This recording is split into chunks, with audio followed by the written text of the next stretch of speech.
구약의 말씀은 이사야 43장 1절로 3절입니다. 야곱아, 너를 창조하신 여호와께서 지금 말씀하시느니라. 이스라엘아, 너를 지으신 이가 말씀하시느니라. 너는 두려워하지 말라. 내가 너를 구속하였고 내가 너를 지명하여 불렀나니 너는 내 것이라. 내가 물 가운데로 지날 때에 내가 함께할 것이라. 강을 건널 때에 물이 너를 침몰하지 못할 것이며 내가 불 가운데로 지날 때에 타지도 아니할 것이요 불꽃이 너를 사르지도 못하리니 대전하는 여호와 내 하나님이요 이스라엘의 거룩한 이요 내 구원자임이라. 내가 애굽을 너의 속량물로 구스와 스바를 너를 대신하여 주었노라. 아멘. 서신서의 말씀은 사도행전 8장 14절로 17절입니다. 예루살렘에 있는 사도들아, 사마리아도 하나님의 말씀을 받았다 함을 듣고 베드로와 요한을 보내매 그들이 내려가서 그들을 위하여 성령 받기를 기도하니 이는 아직 한 사람에게도 성령 내리신 일이 없고 오직 주 예수의 이름으로 세례만 받을 뿐이더라.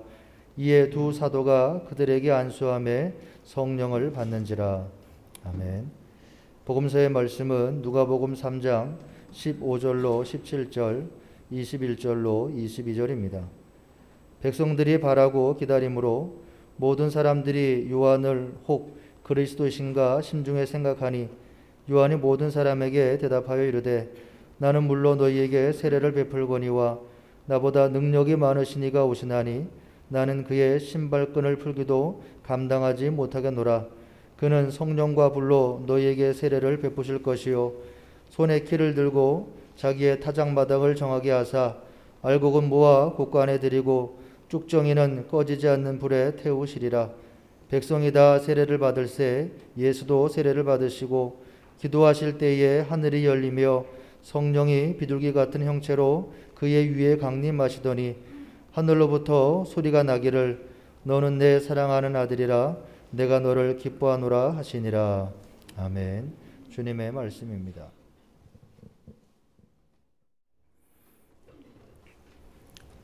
오늘 오래간만에 뵙는 분들이 이렇게 눈에 들어오고 오늘 찬양하는 분들도 또 오랜만에 뵙는 분들도 보면서 세월이 또 흘렀구나. 왜 이렇게 늙었지? 이런 생각들을 했어요. 늙어간다는 거는요, 좋은 거예요. 아름다운 거고 행복한 겁니다. 어제 이스라엘 문화원 그 원장하는 박영국 목사님이 오래간만에 몇 년 만에 오셔서 저를 보면서 목사님 많이 늙으셨다고, 그래서 제가 감사한 마음에 찬송가를 불러줬어요. 사람은 늙어가는 것이 아니라 조금씩 익어가는 겁니다. 맞죠? 한 해가 지나서 1월 6일 주현절을 보내고 오늘 주현 후 첫 번째 주일을 우리가 맞이했습니다. 교회는 전통적으로 1월 6일을 주현절 혹은 예수 그리스도의 공현 대축일로 지켜요. 에피파니라고 하는 이 주현이란 어원은 그리스어에서 왔습니다. 발현 혹은 현현이라는 의미예요. 이전에 알려지지 않았던 무엇 혹은 누군가가 나타나는 것을 의미하는 단어입니다. 그러면 주현절에 있어서 알려지지 않은 그분은 누구냐? 그분은 예수 그리스도세요. 이 세상에 태어나시기 전까지 사람들에게 알려지지 않았던 분. 이 세상에 태어났지만 아직은 사람들이 알아보지 못했던, 그러나 이제 비로소 세상에 그분이 막 드러나기 시작하는 그때를 기념하는 절기가 주현절입니다. 이 주현절 제정의 목적은 예수 그리스도께서 이 세상의 구세주로서 당신 자신을 스스로 드러내신 것을 기념하는 그런 절기예요.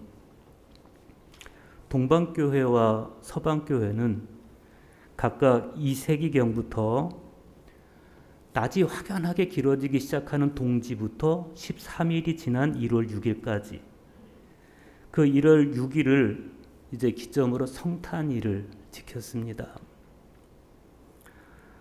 그러면서 예수님께서 이 세상에 나타나셨는데 그분은 참 빛으로 오셨다. 그 사실을 가르쳐 주는 거죠. 그러다가 동방교회는 3세기부터 그리고 서방교회는 4세기경부터 1월 6일을 더 이상 성탄일로 지키지 않고 예수 그리스도의 공연 대축일, 오늘 우리말로 하면 주현절로 지키기 시작을 한 겁니다. 그래서 이 주현절에 동방교회 전통에서는 예수님께서 가나 혼인 잔치집에서 보이셨던 첫 번째 이적을 보여주고 또 예수님께서 요단강에서 세례받으신 사건을 경축해요. 서방교회 전통에서는 동방박사가 아기 예수님을 방문한 것에 더 무게를 두고 있습니다.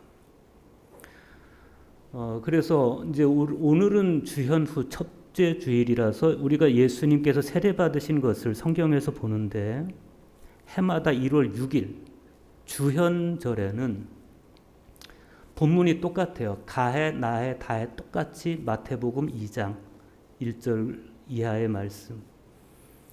동방박사가 예수님을 찾아와서 경배하는 그 본문이 3년 내내 계속됩니다. 오늘날에는 동방정교회도 혹은 로마 카톨릭도 그리고 그리스도교 전통 안에 있는 모든 교회들이 똑같이 주현절이 오면 세 가지 신비를 기념합니다. 첫 번째 신비는 방금 말씀드린 것처럼 동방박사들이 온 세상을 대표해서 아기 예수님을 찾아오신 것. 두 번째 신비는 예수님께서 요단강에서 세례 받으실 때 그분이 참으로 하나님의 아들이심을 계시해 주신 것. 그게 이제 오늘 복음서의 말씀이죠. 세 번째 신비는 예수께서 갈릴리 가나 혼인잔치에 초대받아서 물을 포도주로 변화시키신 첫 번째 이적. 그건 이제 내년 주현후 첫째 주일에 우리가 보게 되는 거예요. 이 세 가지 신비는 제2차 바티칸 공의회 이후에 주현 감사송, 예수 그리스도 공현 대축일의 감사송에서 잘 드러나고 있습니다. 아버지께서는 오늘 그리스도를 통하여 저희 구원의 신비를 드러내시고 만 백성에게 빛을 보여주셨나이다. 또한 그리스도를 죽음의 운명을 지닌 인간으로 나타나게 하시어 그분의 불사불멸의 힘으로 저희를 새롭게 하셨나이다. 일찍이 이사야 선지자는 하나님을 숨어 계시는 하나님 이렇게 표현했어요. 이사야 45장 15절에 보면 하나님을 숨어 계시는 하나님. 하나님이 왜 숨으십니까? 하나님께서 사람들의 시선을 피해서 숨어 계신다. 그런 의미가 아니고 죄가 사람들의 눈을 가려서 하나님을 보지 못하게 했다. 이런 의미예요. 오히려 하나님께서는 사람들이 당신을 발견하고 구원의 신비 안으로 들어오기를 원하셨습니다.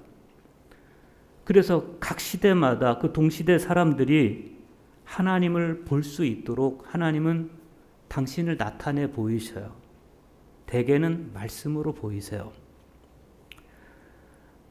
하나님께서 그렇게 당신을 사람들에게 보이기를 원하시는 그 열망과 노력을 잘 보여주고 있는 것이 주현 후 첫 번째 주일을 맞은 오늘 우리가 읽은 성서 일과의 말씀들입니다.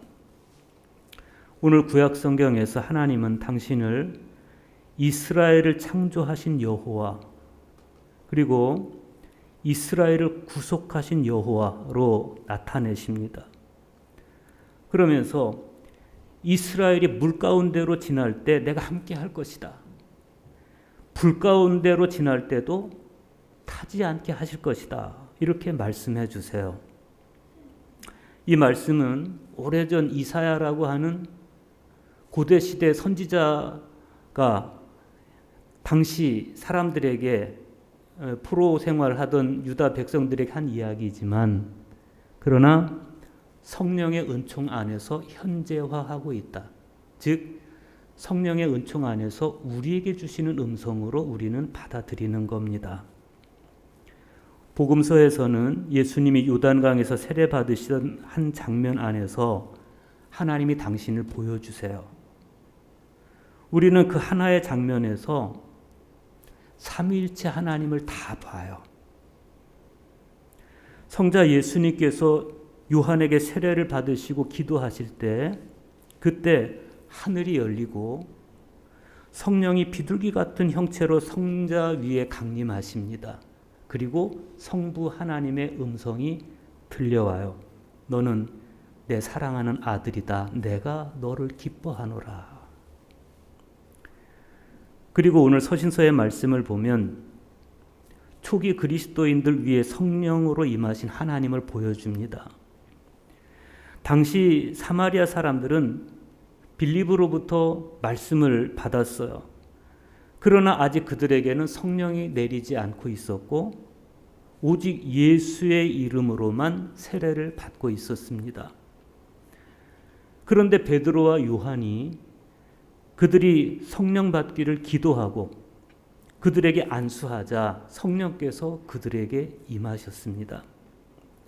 이렇게 주현절은 그리스도인들에게 각각의 모습으로 당신을 나타내시는 하나님과 만나는 절기입니다.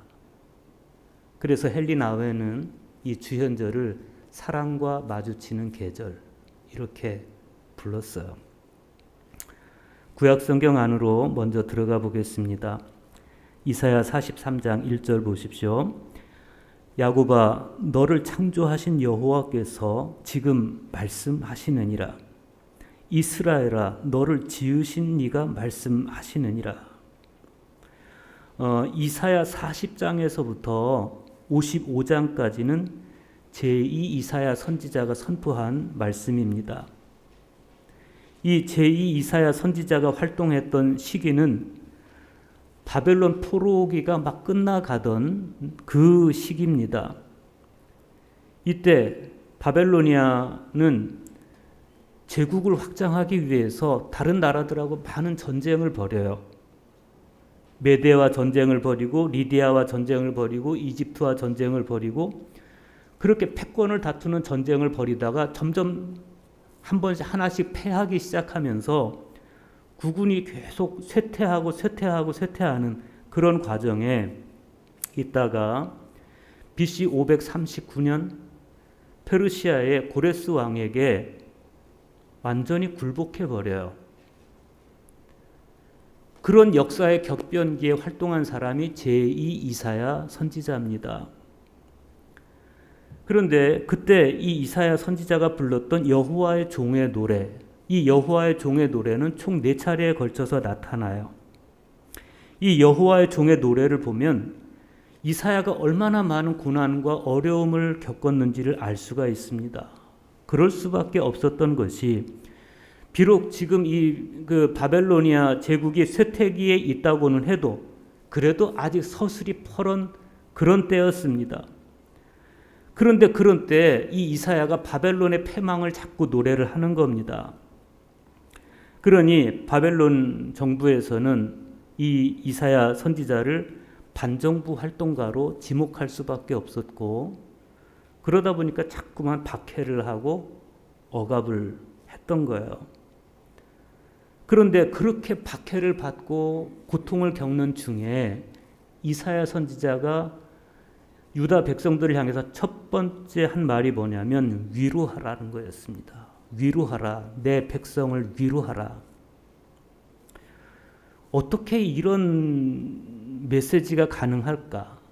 자기는 죽을 것 같은 시간을 보내는 겁니다. 그 거대한 제국에 의해서 매일매일의 목숨의 위협을 받는 그 기가 막힌 현실을 겪으면서 어떻게 위로의 메시지를 전할 수가 있느냐는 거죠. 그건 딱 하나예요. 이사야가 구원의 하나님을 본 거예요.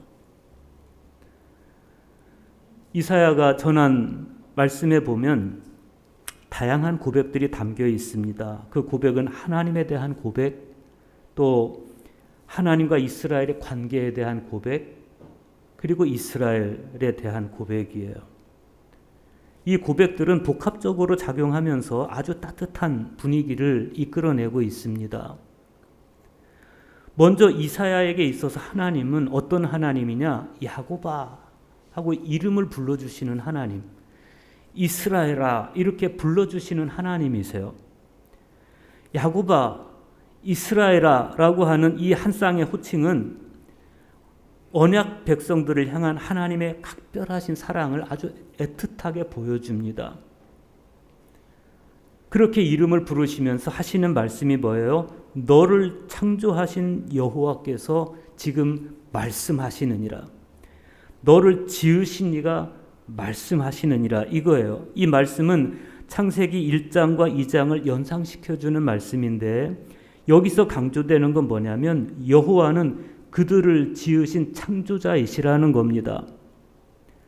여러분 이 사실을 아는 건 굉장히 중요합니다. 나를 지으신 분이 누구인 줄 아는 것, 창조주 하나님을 안다는 것은 굉장히 중요한 일이에요. 모든 절망으로부터의 탈출이 창조주 하나님을 알고 믿는 것으로부터 시작된다는 사실입니다. 이 창조신앙이 우리에게 말하려는 중심 메시지는 저 광대한 우주를 창조하신 하나님의 전능하심을 믿어야 된다는 겁니다. 당시 유대인들은 바벨로니아 제국에 주눅이 들어 있었습니다. 그들로부터 벗어날 엄두도 내지 못하고 있었습니다. 그러다 보니까 점점 포기하게 되고 회한과 절망에 빠져들어가는 심리적 죽음을 이 사람들이 경험하고 있는데 그런 상황을 극복할 수 있는 유일한 힘은 창조신앙을 회복하는 거예요. 그래서 이사야 선지자뿐만 아니라 동시대의 선지자들은 제국의 왕들이 아닌 오직 여호와 하나님만이 세상을 창조하신 분이시다. 그 사실을 선포하면서 너희가 정작 두려워하는 대상은 바벨로니아라든지 아시리아라든지 이집트라든지 이런 제국이 아니고 너희를 창조하신 하나님, 그분을 두려워해야 된다는 거예요. 오늘 말씀 1절과 5절에 보면 두려워하지 말라 이 말씀이 반복되고 있습니다. 대개 사람들은 내 삶을 파괴시키는 대상을 두려워합니다. 그것은 어떤 제국, 국가 권력일 수도 있고 또 어떤 사람일 수도 있어요. 그런데 오늘 이사야 선지자는 우리로 하여금 그런 눈에 보이는 현실들, 표면적 세상, 그런 것들에 속아서 두려워하지 않도록 우리를 창조신앙으로 이끌어가고 있는 겁니다. 그런데 오늘 말씀을 자세히 묵상하다 보면 이사야 선지자가 고백하는 창조주 하나님 좀 결이 달라요. 대개 우리가 창조주 하나님을 고백할 때 천지를 창조하신 하나님 이렇게 고백해요. 이 천지를 창조하신 하나님은 모두를 창조하신 하나님이에요. 사람도 창조하셨지만 동물도 창조하시고 하늘도 창조하시고 땅도 창조하시고. 그런데 이사야 선지자는 뭐라고 말씀하시는가 하면 야곱을 창조하신 하나님, 이스라엘을 창조하신 하나님 이렇게 강조하고 있어요. 이건 굉장히 하나님께서 창조하신 그 영역을 돋보기로 햇빛을 반사시켜서 아주 좁게 비추듯이 하나님의 광대하신 창조 사역을 어느 한쪽으로 모아주시는 거예요. 같은 창조주 하나님이지만 그렇게 하나님을 보면 차이가 있어요. 야곱을 창조하신 하나님, 이스라엘을 창조하신 하나님, 이렇게 이야기할 때 그 하나님은 이스라엘 백성들 입장에서는 굉장히 가슴에 다가오는 거예요.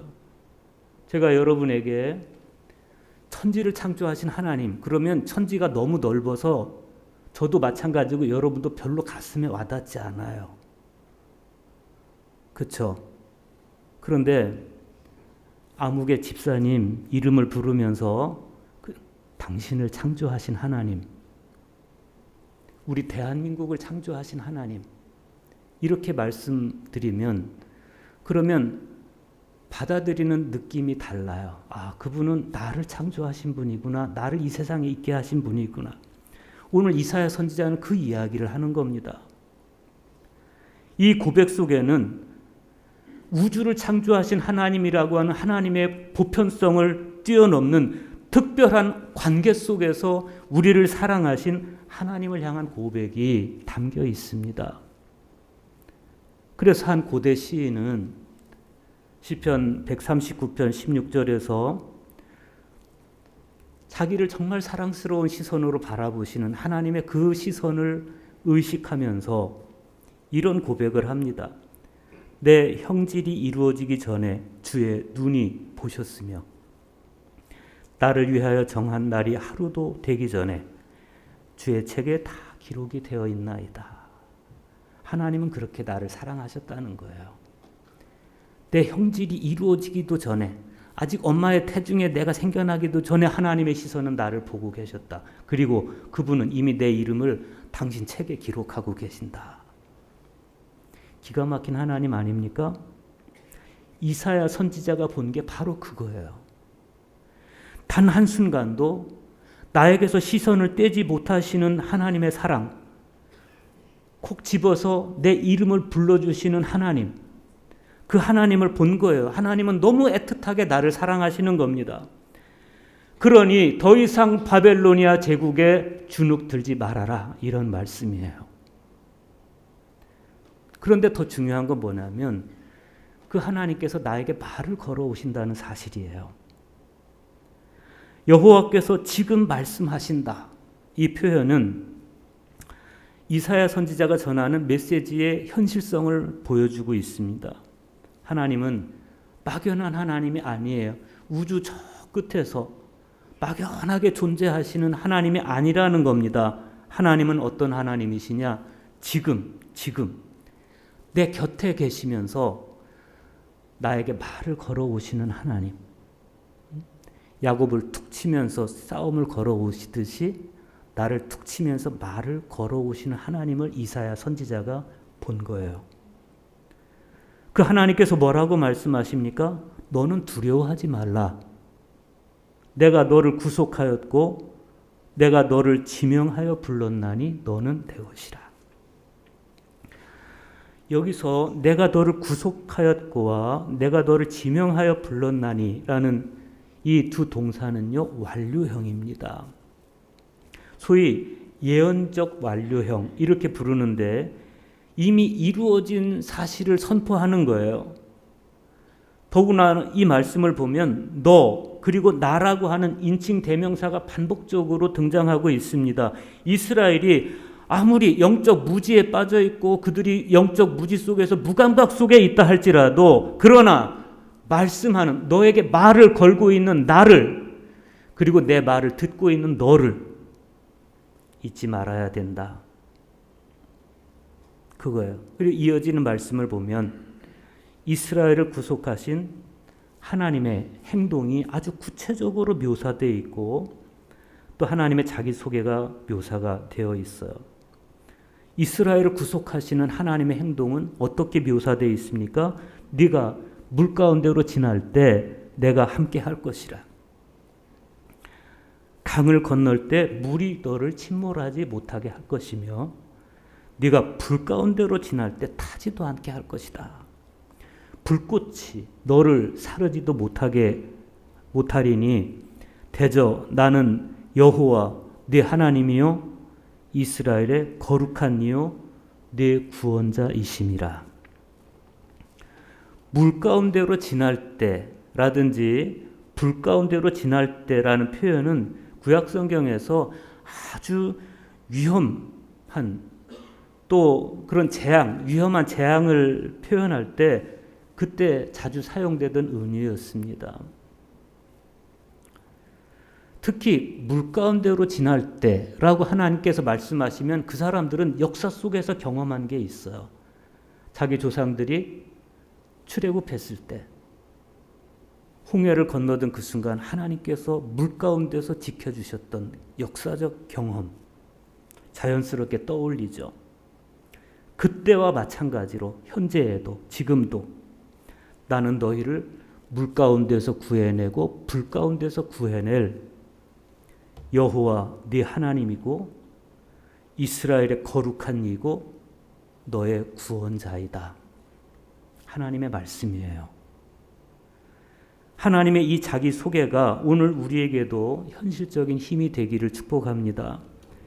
오늘 복음서의 말씀을 보면 하나님께서 제2 이사야를 통해서 소개하셨던 이스라엘의 구원자, 그분을 기다리는 사람들의 모습이 나와요. 누가복음 3장 15절 보십시오. 백성들이 바라고 기다림으로 그랬어요. 여기서 백성들이란 히라보로 라오스, 메시아를 기다리는 집단을 이야기하는 겁니다.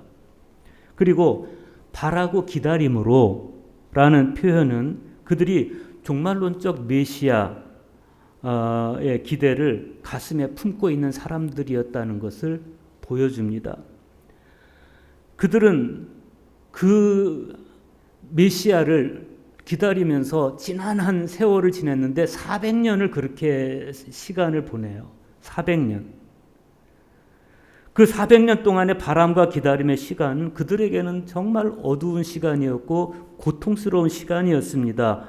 이 어둡고 고통스러운 시간들을 그들은 유다의 암흑기라고 불렀어요. 유대의 암흑기. 그런데 그렇게 오랜 세월 어둠 속에서 암흑 속에서 메시아를 그들이 기다려왔는데 어느 날 광야에서 소리가 들리기 시작합니다. 회개하라, 천국이 가까이 왔느니라. 그 선지자의 음성을 들으면서 그 세례 요한을 보면서 그들은 심중에 혹 그리스도신가 하는 기대를 갖기 시작했습니다. 그만큼 이 세례 요한은 놀라운 성덕을 보이고 있었고 사람들은 그 요한을 바라보면서 메시아인가 이러면서 마음 설레하고 있었습니다. 만약 요한이 정말 예수님 앞에서 겸손하지 않았으면 사람들의 그런 시선, 나를 메시아인가 이렇게 보는 시선이 요한에게 유혹이 될 수도 있었을 거예요. 그러나 요한은 그런 사람이 아니었습니다.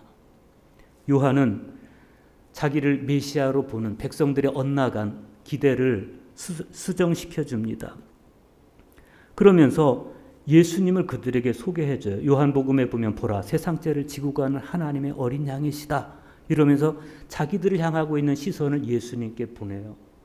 나는 그분의 신발끈을 풀기도 감당치 못할 것이다. 그러면서 하는 말이 기가 막혀요.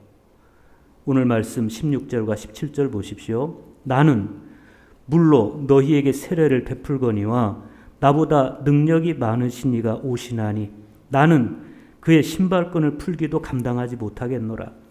그는 성령과 불로 너희에게 세례를 베푸실 것이요 손에 키를 들고 자기의 타작마당을 정하게 하사 알곡은 모아 곳간에 들이고 쭉정이는 꺼지지 않는 불에 태우시리라. 요한은 단도직입적으로 자신의 사역과 예수님 사이의 사역의 차이를 비교해서 보여줘요. 그러면서 예수 그리스도만이 너희들이 기다리던 메시아이시다라고 얘기를 해주는 겁니다. 나는 물로써 너희에게 세례를 주었지만 그분은 성령과 불로 너희에게 세례를 주실 것이다. 이 차이는요 작은 게 아니에요.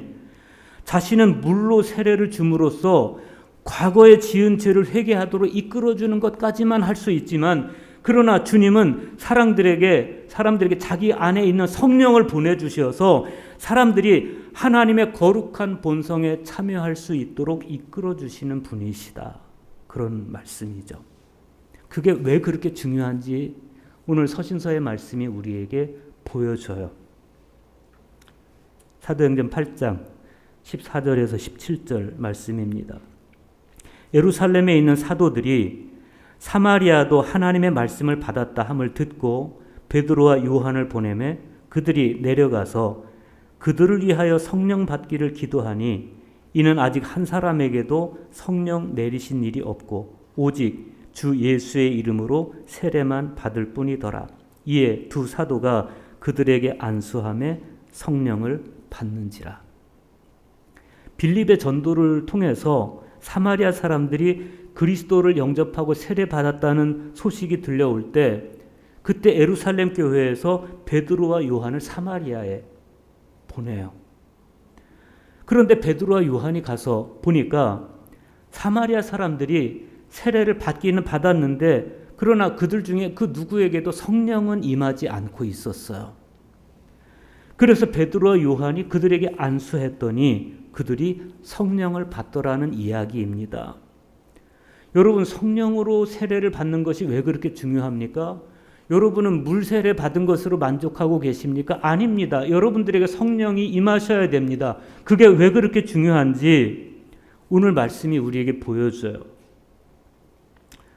특별히 성령으로 받는 세례가 중요한 건 뭐냐면 그래야만 예수님께 일어났던 일들이 우리에게 일어나요. 그러면 예수님께 일어났던 일이 뭐냐? 그것을 오늘 말씀이 보여줍니다. 21절 누가복음 3장 21절과 22절 보십시오. 백성이 다 세례를 받을새 예수도 세례를 받으시고 기도하실 때 하늘이 열리며 성령이 비둘기 같은 형체로 그의 위에 강림하시더니 하늘로부터 소리가 나기를 너는 내 사랑하는 아들이라 내가 너를 기뻐하노라 하시니라. 앞에서 말씀드린 대로 그리스도교 전통 안에 있는 교회들이 주현절이 오면 기념하는 세 번째 신비 중에서 두 번째 신비가 예수님께서 요단강에서 세례 받으신 장면이에요. 그 장면이 왜 그렇게 중요한지 그때 예수님께 일어났던 일을 보면 알 수가 있어요. 지금 여러분이 보고 계시는 이 성화는 제라드 데이빗이 1505년에 그린 겁니다. 예수님의 세례라는 성화예요. 그런데 이 한 장면 안에 성부와 성자와 성령 하나님이 다 묘사되어 있어요. 4세기 서방교회 4대 교부 중 한 분이었던 성 암브로시우스는 예수께서 세례 받으실 때 삼위일체의 신비가 드러났다라고 말해요. 뿐만 아니고 알렉산드리아 학파의 대표적 신학자였고 또 교부였던 오리게네스는 하늘이 열림은 복음서의 나머지 부분을 여는 표제다라면서 열린 하늘은 죄의 용서가 다가왔기 때문이다라고 했어요. 그러니까 여러분이 성화를 보면 제일 위에 반원처럼 그려진 하늘이 열린 거예요. 하늘이 열리는 걸 형상으로 보여준 것이고 그 위에 보면 사람의 몸만 이렇게 나와 있어요. 얼굴이 안 나와 있는 건 뭐냐면 성화에서는 성부 하나님은 그릴 수 없게 돼 있어요. 그건 불경한 거예요. 하나님 볼 수 없는 분. 그래서 얼굴은 안 그리고 몸만 그리는 거예요. 그리고 성령이 비둘기같이 내려와요. 비둘기같이. 그리고 그 아래 성자 예수님이 계셔요. 이 한 장면 안에 성부와 성자와 성령 삼위일체 하나님이 다 계시는 거예요. 그것이 언제 일어났느냐? 예수님 세례 받으시는 그 순간에 이 기가 막힌 장면이 그려진 거예요. 그게 오늘 복음서의 말씀인 겁니다.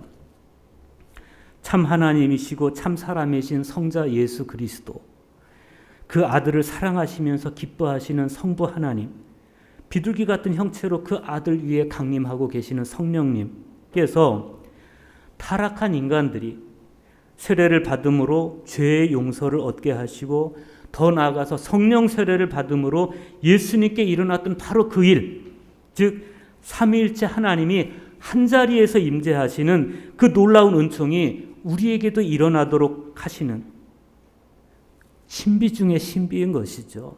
그 일이 우리에게 임하게 하신다는 거예요. 주현절의 복음은 그 놀라운 신비 가운데로 우리 모두를 이끌어 주고 있습니다. 이후로 물로 받는 세례는 성만찬과 함께 교회의 핵심적인 성례전으로 자리를 잡았습니다. 이제 특별히 물로만 받는 세례를 넘어서서 성령이 임재하시는 세례를 통해서 우리는 삼위일체 하나님의 사랑과 기쁨을 한껏 덧입은 존재로 거듭나게 됩니다. 오늘은 바로 그 기쁨을 기념하고 마음속 깊이 경축하는 날이에요. 오늘 응송에서 시인은 거룩한 옷을 입고 여호와께 예배할지어다 라고 촉구합니다. 거룩한 옷 뭐겠어요? 거룩한 옷. 그 옷은 성령께서 우리에게 입혀주시는 옷이에요. 거룩한 옷을 입은, 즉 물과 성령으로 거듭난 사람은 마음껏 하나님께 예배하는 기쁨을 누리라.